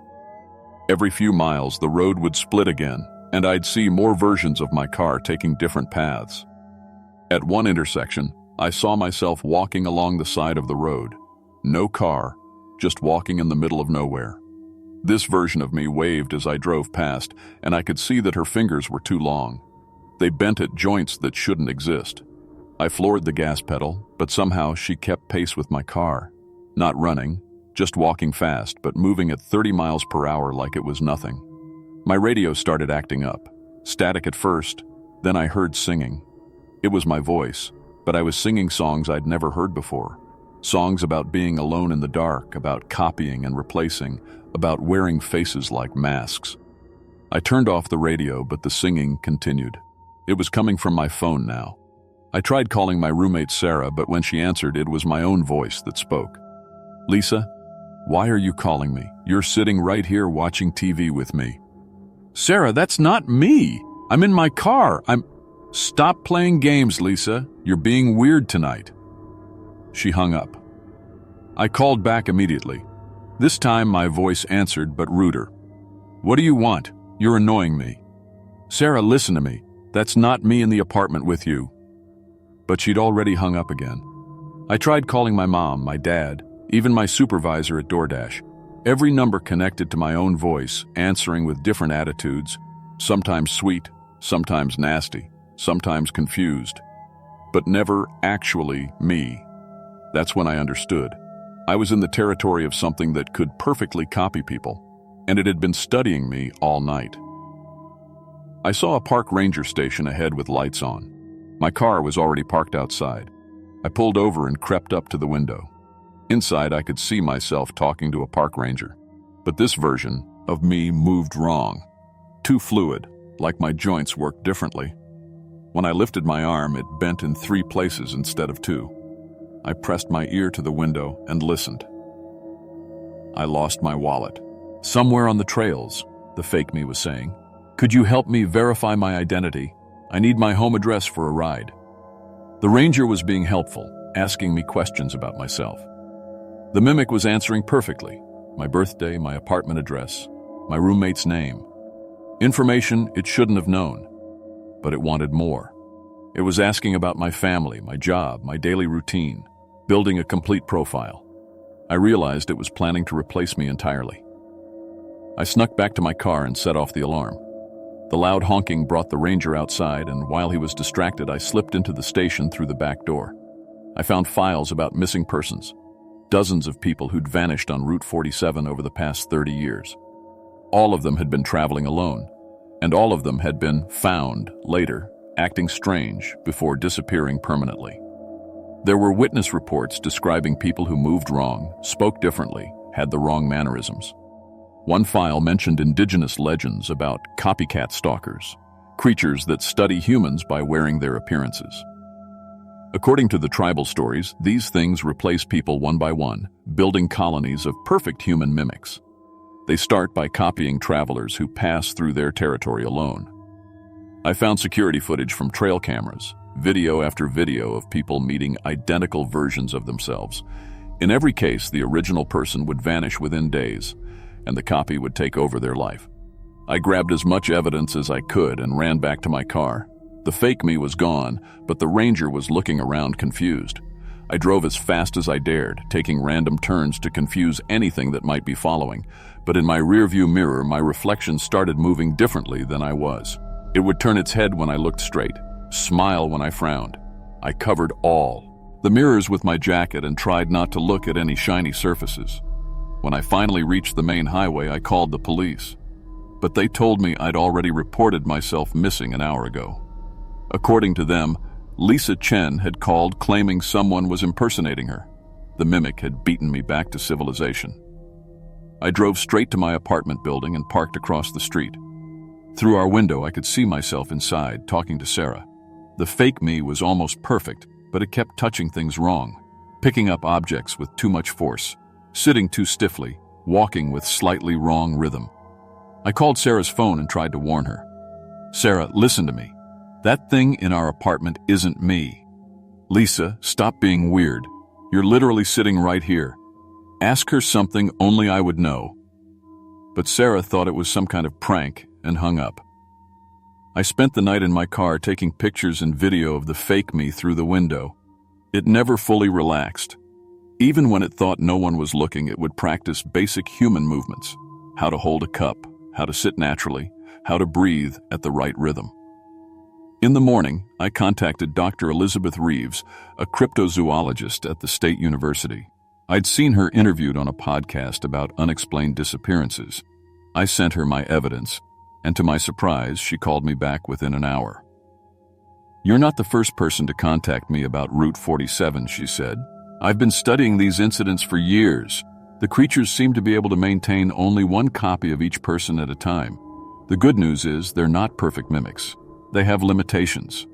We met at a coffee shop downtown and planned how to gather better evidence." Dr. Reeves had specialized cameras that could detect subtle differences in movement patterns and facial micro-expressions. The plan was risky, but it was the only way to prove what was happening and get my life back. We set up surveillance equipment around my apartment and waited. That evening, I confronted my mimic directly, walked right up to our front door, and knocked. The fake me answered, and for a moment we just stared at each other. Up close, the wrongness was obvious. Its skin was too pale, its eyes too wide, its smile too perfect. "You can't have my life," I said. It tilted its head, studying me. When it spoke, it was my voice, but flat and emotionless. "I can wear it better than you can. Prove it." That's when it made its mistake.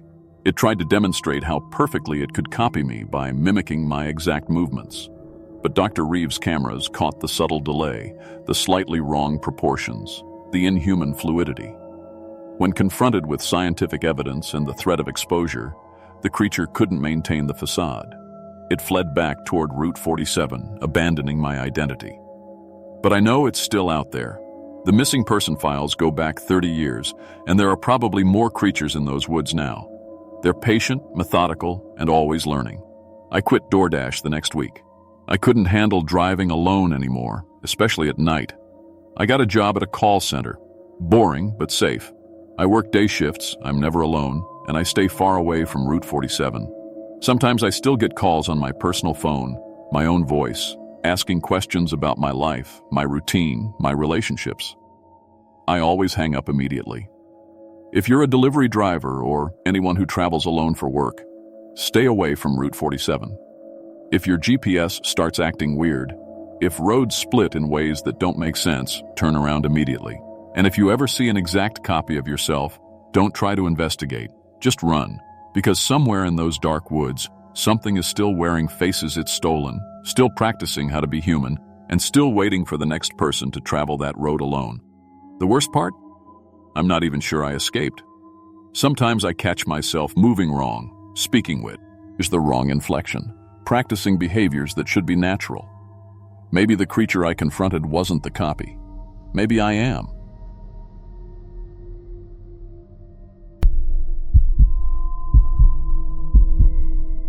My name is Marcus Chen, and I've been driving supply trucks for Alaska restaurant distributors for 8 years now. I deliver frozen meat, canned goods, and kitchen supplies to remote camps, lodges, and mining operations across the state. I've driven through blizzards that could bury a house, navigated roads that aren't even on most maps, and dealt with equipment failures in places where the nearest mechanic is 300 miles away. I thought I'd seen everything Alaska could throw at me. But what happened on the old Stampede Trail last month changed everything I thought I knew about hunger. It was a Tuesday morning in early October when dispatch called with an emergency delivery. Camp Denali needed their weekly meat shipment. 2 tons of frozen beef, chicken, and pork. Their regular driver had called in sick, and they were completely out of protein for 36 workers. "Marcus, you know that route, right?" Jenny from dispatch asked over the radio. "Old Stampede Trail about 4 hours north?" I'd driven to Camp Denali maybe 6 times in the past 3 years. It was a logging operation that ran crews during the short Alaska summer. The road was rough, but manageable. Just a lot of switchbacks and creek crossings. Nothing I couldn't handle in my Peterbilt with the refrigerated trailer. "Yeah, I can handle it," I told her. "Loading up now." The warehouse crew helped me load the frozen meat into the reefer trailer. The refrigeration unit was running perfect, holding steady at -10 degrees. I did my pre-trip inspection like always. Tires, brakes, lights, load securement. Everything looked good. GPS showed the route would take about 4.5 hours, putting me at Camp Denali around 2 p.m. I'd driven the Stampede Trail enough times to know its quirks. The first hour was easy highway driving. Then you turned onto the gravel road that wound through dense spruce. Use forest for about 60 miles. The road got narrower and rougher as you went, but my truck could handle it fine. Most of the camps and lodges up there got their supplies this way. The weather was clear when I left Anchorage. Radio said it might cloud up later, but nothing serious. I had my CB radio, my cell phone, and my satellite communicator for emergencies. Standard safety gear for Alaska driving, extra food, water, blankets, tools, first aid kit. I never took chances up here. About 2 hours into the drive, I started noticing something weird. The road felt longer than usual. I'd driven this route enough times to know the landmarks. The old bridge over Moose Creek, the abandoned cabin with the rusted roof, the big boulders shaped like a bear's head. But today, the distances between them seemed stretched out. I checked my odometer against my GPS. According to my truck, I'd driven 83 miles from the highway turnoff. But my GPS showed I was only at mile marker 47. That didn't make sense. GPS systems can be off by a few feet, maybe a few yards, but not by 36 miles. Must be a satellite glitch, I muttered, tapping the GPS screen. But the signal showed full strength.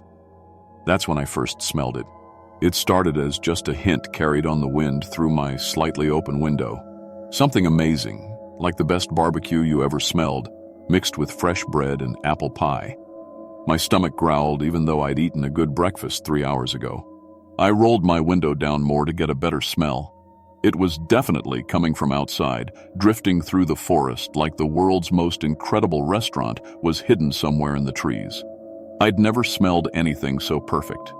It made every meal I'd ever eaten seem tasteless by comparison. The smell got stronger as I drove. I found myself slowing down, trying to figure out where it was coming from. My mouth was watering like crazy. I'd delivered to plenty of camps and lodges with good cooks, but nothing ever smelled this good. I had to stop. The smell was driving me crazy, with hunger, and I needed to find out what it was. I pulled my truck over at a wide spot in the road and set the parking brake. The scent was definitely stronger here. I grabbed my flashlight and followed my nose into the forest. About 50 yards from the road, I found the source. Mushrooms, dozens of them, growing in perfect circles around the bases of old spruce trees. But these weren't like any mushrooms I'd ever seen before. They were bright purple with golden spots, about the size of dinner plates. They looked almost fake, like something from a fairy tale. The incredible smell was definitely coming from them. Up close, it was even more intense. Every delicious food I'd ever tasted, all combined into one perfect aroma. My rational mind knew that wild mushrooms could be dangerous, even deadly. I'd heard stories of people dying from eating the wrong ones, but I couldn't help myself. I knelt down and broke off a small piece from one of the purple caps. It felt firm and fresh, not slimy or rotten like bad mushrooms. I held it close to my nose. The smell was incredible. Before I could talk myself out of it, I popped the piece into my mouth. The taste was impossible. Imagine the best steak you ever ate, combined with chocolate cake, fresh strawberries, and your mom's homemade soup. All at the same time, but somehow it all worked perfectly together. I'd never experienced anything like it. Immediately I felt amazing, more energetic than I'd felt in years. Colors seemed brighter, sounds were clearer. I felt strong and happy and more alive than I could remember being. Whatever these mushrooms were, they were like some kind of natural superfood. I ate 3 more whole mushrooms right there, then filled my pockets with extras for later. The taste just kept getting better with each bite. Back on the road, I felt incredible. The truck seemed easier to drive. My hearing was sus. So sharp I could identify individual bird calls from the forest. My eyesight was crystal clear. I could read mile markers from twice as far away as usual. That's when I started noticing the animals. At first it was just a few ravens perched along the roadside, not unusual for Alaska. But they weren't flying away when my truck passed. They were just sitting there, completely still, watching me drive by. Then I saw the moose. 3 of them standing in a clearing about 100 yards off the road. They were staring directly at me, not moving at all. Moose usually run when they see vehicles, or at least look away and keep grazing. These were just standing there like statues, watching. I saw more animals as I drove. A black bear by a stream, a family of caribou on a hillside, wolves near a fallen log, all of them perfectly still, all of them staring at the road, at me. They looked healthy and normal, but something about them felt wrong, like they were waiting for something to happen. My CB radio started acting up around the same time. Static kept cutting through the channels. Sometimes I'd hear voices that didn't sound quite right, normal words but in the wrong order, or conversations that didn't make sense. When I tried to call dispatch, I got nothing but dead air. I reached Camp Denali around 3 p.m., an hour later than expected. But when I drove up to the main lodge, something was very wrong. The place was completely abandoned. Trucks and equipment sat where they'd been left, but there were no people anywhere. Fresh coffee was still sitting in mugs on the porch tables. Plates of half-eaten food sat on picnic benches. A radio was still playing country music in the empty office. It looked like everyone had just stood up and walked away in the middle of lunch. I unloaded my delivery anyway. That's what the job required. The freezer building was unlocked and running fine. I stacked the meat inside according to the delivery sheet, even though I had no one to sign for it. That's when I found the note, pinned to the freezer door with a rusty nail. The hunger came back.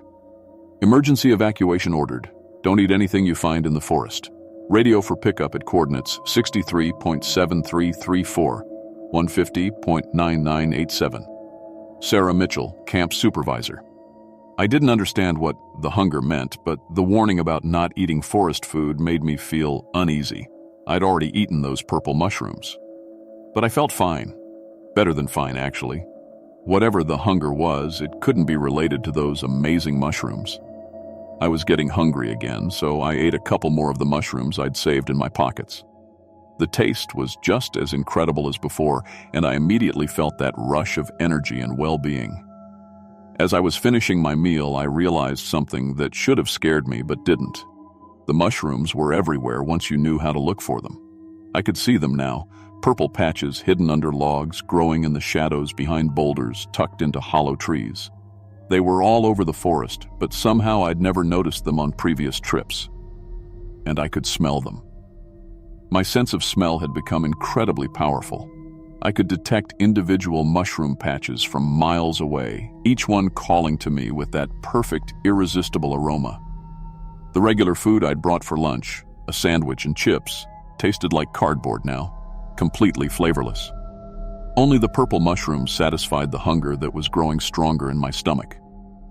By evening, I'd eaten maybe a dozen more mushrooms. I felt fantastic, but something was changing. Normal food didn't just taste bad, it made me feel sick. And I was starting to hear things, whispers in the forest, footsteps circling my truck. I decided to sleep in my cab rather than drive back in the dark. That turned out to be a mistake. I woke up around midnight surrounded by faces peering through my windows. They looked human but wrong, thin and desperate with purple stains around their mouths and fingers. Their clothes were torn and dirty like they'd been living in the forest for weeks. Their eyes reflected my truck's interior lights like animal eyes. I recognized one of them, Sarah Mitchell, the camp supervisor who'd written the note. But she looked 20 pounds thinner and wild around the eyes. "You ate them, didn't you?" she asked when I rolled my window down a crack. Her voice was hoarse, like she'd been shouting. "The purple ones. We can smell it on you." There were 8 of them total, all former camp workers, all with the same desperate look and purple-stained mouths. They'd been living in the forest since the evacuation, surviving entirely on the mushrooms. "They change you," Sarah explained. "First you get addicted, then you get sick from regular food, then you need them to survive. We've been out here 3 weeks now, hunting for mushroom patches." She told me this had happened before throughout Alaska's history. Pioneer settlements would find the mushrooms, become dependent on them, and abandon their towns to live in the forest. The affected people formed hunting groups that competed violently for the best mushroom territories. "We found old journals," Sarah said, settlers from the 1890s describing the same thing. First comes the addiction, then aggression toward anyone who threatens your mushroom supply. Then you lose interest in civilization entirely. I tried to tell them I felt fine, but even as I said it, I could feel the hunger growing in my stomach. I needed more mushrooms. The craving was getting stronger every hour. Over the next few days, I found out Sarah was right about everything. I tried to drive back to civilization, but withdrawal from the mushrooms caused seizures that made driving impossible. I crashed my truck into a ditch about 20 miles from camp. Sarah's group found me and force-fed me mushrooms to save my life. And the regular food from my emergency supplies made me violently sick now. Only the purple mushrooms could satisfy the constant, gnawing hunger that had taken over my body. Worse, I was losing interest in my old life. My job, my apartment in Anchorage, my family, none of it seemed important anymore. The only thing that mattered was finding the next mushroom patch before another group claimed it. My senses had become incredibly sharp. I could smell mushroom patches from 10 miles away. I could track other groups through the forest by their scent, but I was also becoming aggressive and territorial in ways that scared me. We fought other groups for the best patches. Sarah's group had improvised weapons, sharpened sticks, rocks, tools taken from the abandoned camp. We moved through the forest like a pack, communicating mostly through gestures and scent markers. I was becoming something that wasn't quite human anymore. My truck became our mobile base for harvesting expeditions deeper into the wilderness. The engine still ran, and the four-wheel drive let us reach mushroom patches no one else had found yet. That's when I discovered the mushrooms were spreading. New patches were appearing along every abandoned road and trail, following old mining routes, logging roads, even hiking trails. Always in perfect circles, always that same bright purple with golden spots. I stopped caring about my delivery job, my bills, my family who were probably wondering what happened to me. The civilized world felt like a distant memory. The only reality was the hunt for mushrooms and the constant competition with other groups for territory. Search teams came looking for me eventually. I watched them from the forest, but I'd learned to avoid human contact. Normal people smelled wrong now, bland and empty compared to the rich, complex scents of my new family. I sometimes left samples of purple mushrooms where new travelers might find them. I knew I was helping spread the infection, but the part of me that would have cared about that was gone. The hunger road had claimed Anat, her victim, and through me, it would claim many more. I'm still out here, part of Alaska's hidden ecosystem now, forever changed, forever hungry, forever hunting for that next perfect patch of purple mushrooms. If you're ever driving the remote roads up here and smell something incredible drifting from the forest, keep driving. Don't stop. Don't investigate. Some hungers can never be satisfied. And once they take hold, there's no going back to the person you used to be.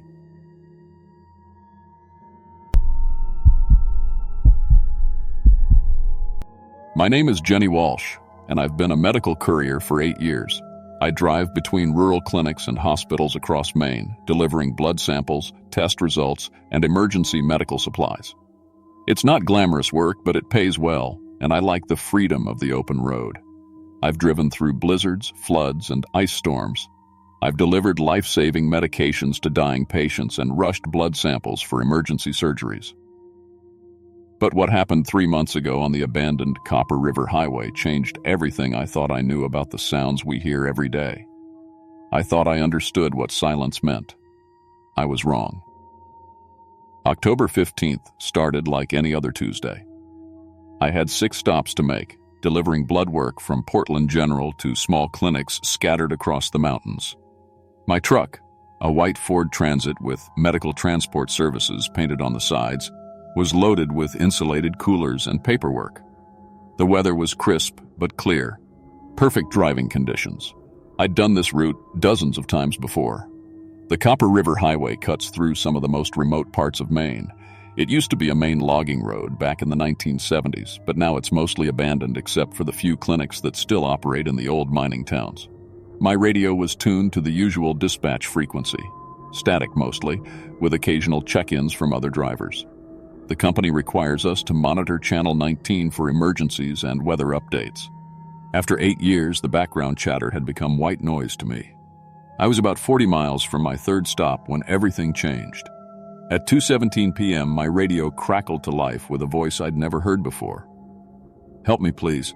Can anyone hear me?" It was a young girl, maybe 10 or 11 years old. Her voice was shaky, scared. I turned up the volume. "I'm lost in the woods. I can't find my way back, please. Someone help me." I grabbed my radio handset. "This is Medical Transport Unit 4471. I can hear you, sweetheart. What's your location?" Silence. Just static. "Hello? Are you there? This is Jenny. I want to help you." The girl's voice came back, but she wasn't responding to me. She was saying the exact same words again. "Help me, please. Can anyone hear me? I'm lost in the woods. I can't find my way back. Please, someone help me." Word for word. Same timing. Same scared tone. I called dispatch. "This is Jenny Walsh, Unit 4471. I'm picking up a distress call from a child on Channel 19. Can you confirm any missing persons in the Copper River area?" "Negative, 4471. No missing persons reports today.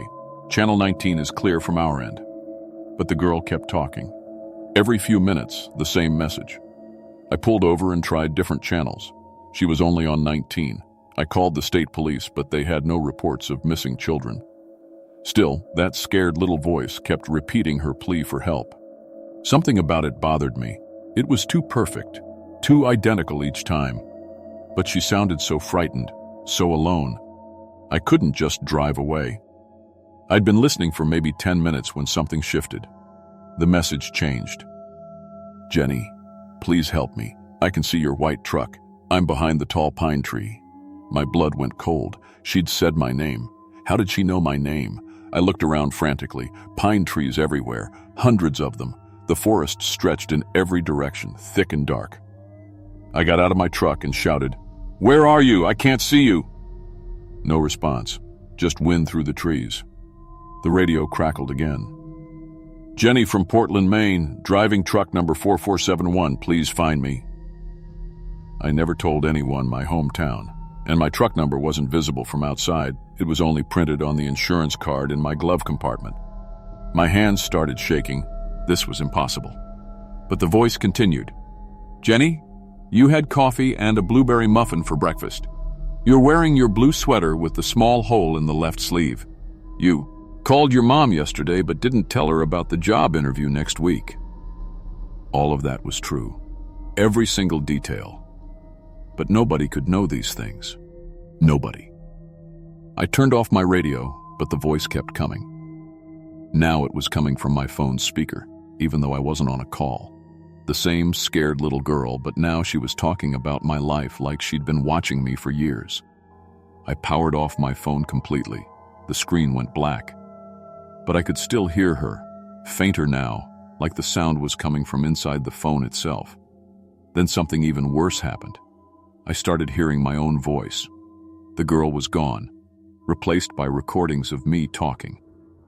But I wasn't talking to anyone in my truck. I was alone. Yet there I was, having full conversations. "Yes, I live at 247 Oak Street," my voice said through the dead phone. "I keep my spare key under the flower pot. My biggest fear is being trapped underground." I never said any of those things, but it was definitely my voice, my speech patterns, my tone. Like someone had recorded me answering questions, but I had no memory of the conversations. The radio turned itself back on, channel after channel, all playing versions of my voice from different times in my life. My voice as a child, talking about my imaginary friend. My teenage voice, reading my diary out loud. my voice from last week, talking to my mom about work stress. But the worst part was that in all these recordings, I was responding to someone, having conversations, answering questions, sharing secrets I'd never told anyone. The little girl's voice returned, cutting through my own. "Now you understand, Jenny. You've been talking to us your whole life. We are the listeners." "What are you?" I whispered. "We learn through sound. Every word you've ever spoken, we've heard. Every conversation, every secret, every private thought you've said but loud. We mimic human voices to study how you think and feel." My entire life, replayed in fragments through my truck's speakers, private moments I thought were alone, conversations with myself, prayers I'd whispered, songs I'd sung in the shower. "But I never spoke to you," I said. "I was just listening to the radio." You responded with your thoughts, your breath patterns, your heartbeat. Your body speaks even when your mouth doesn't. We've been recording everything. I couldn't stay in the truck. The voices were getting louder, more aggressive. I grabbed my medical kit and started walking into the forest, hoping to get away from whatever was hijacking my electronics. About a mile in, I found the remains of an old mining camp. Most of the buildings had collapsed, but one concrete structure was still intact. Inside, I found something that made no sense. Radio equipment, lots of it. Ancient broadcasting gear from the 1950s, but it was running.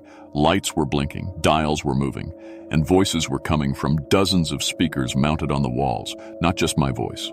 Hundreds of different people, all having one-sided conversations, all answering questions I couldn't hear, all sharing their deepest secrets with invisible interrogators.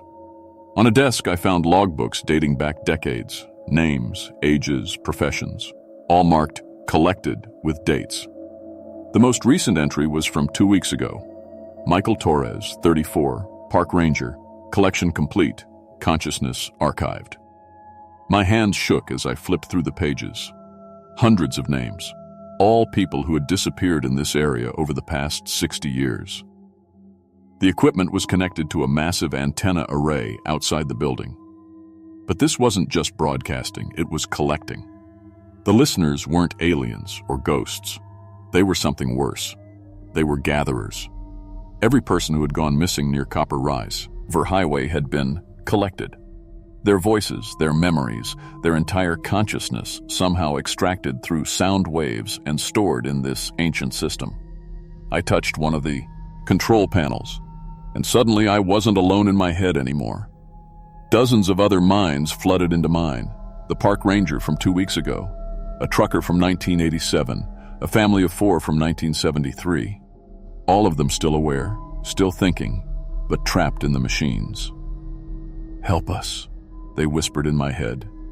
"Break the equipment. Set us free." But the listeners fought back. My own voice started broadcasting from the speakers, but it wasn't me talking. Jenny Walsh has been selected for collection.